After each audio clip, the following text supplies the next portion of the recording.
Okay, so, the claim that many people in poverty are of the working class is true to a point, but, the majority of them are young workers of age 25 and lower. And many of the people that are like severely in poverty or under the poverty line are people who live in poverty, they're people that do not work, and they would thus be unaffected by an increase in the minimum wage. As for the workers that are below the age of 25, they are typically not their family's sole provider. Rather, they tend to live in middle-class households that do not rely on their earnings. These workers represent the largest group that would directly benefit from a higher minimum wage. I'd also like to say that minimum wage was not intended to be a permanent thing.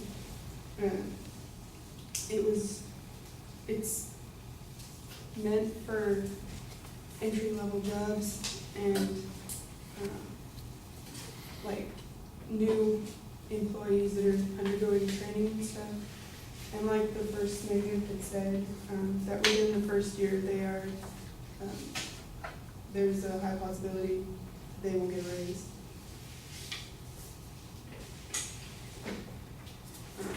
There are many disadvantages that can be contributed to raising minimum wage, including product increases, job cuts, and benefit cuts, and things like that. And these in turn will lead to entry-level jobs decreasing and employment altogether decreasing.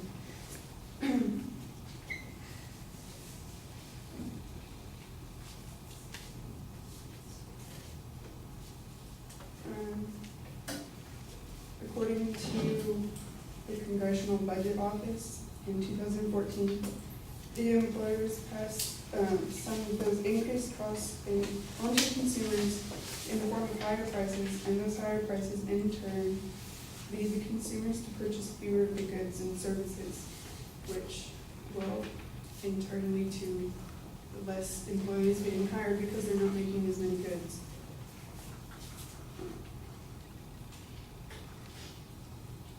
In 2013, James Shirk said that business will not pay workers more than the value they create, at least not if they want to remain in business. Minimum wage hikes cannot raise workers' pay above their productivity.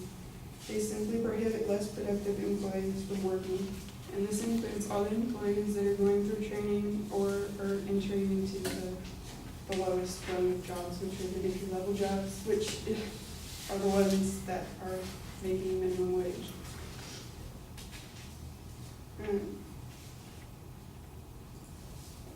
And again in 2013, Edward J. Buellner, sorry if I botched his name, said that raising the cost of labor naturally makes it more expensive to hire, leading cash-strapped employers with no choice but to slow down or freeze hiring. And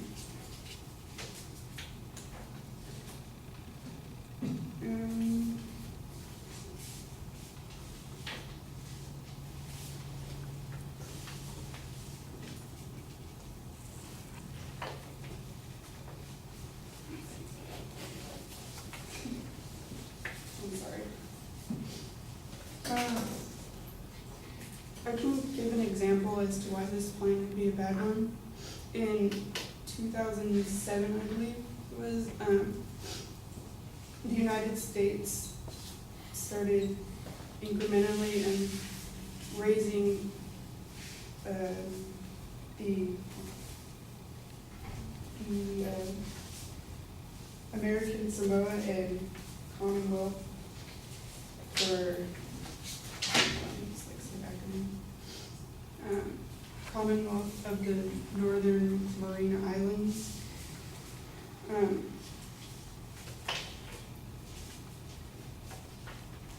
Sorry.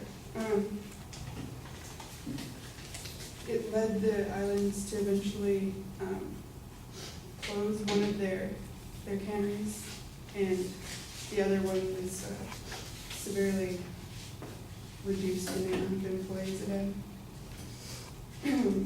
James Sharp said in 2013 that supersizing Samoa's minimum wage did not boost consumer spending, stimulate the economy, or create jobs. It did not even boost pay. Instead, after just 3 of the 10 scheduled increases, Samoan unemployment septupled from 5% to 36%. One of the island's two canneries cut benefits and hours while laying off workers and freezing hiring.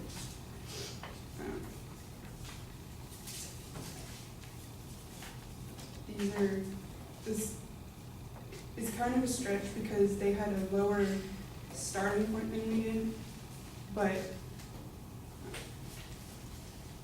still the effects are significant enough that you would imagine that something similar to that, maybe not to the extreme, could also happen in America.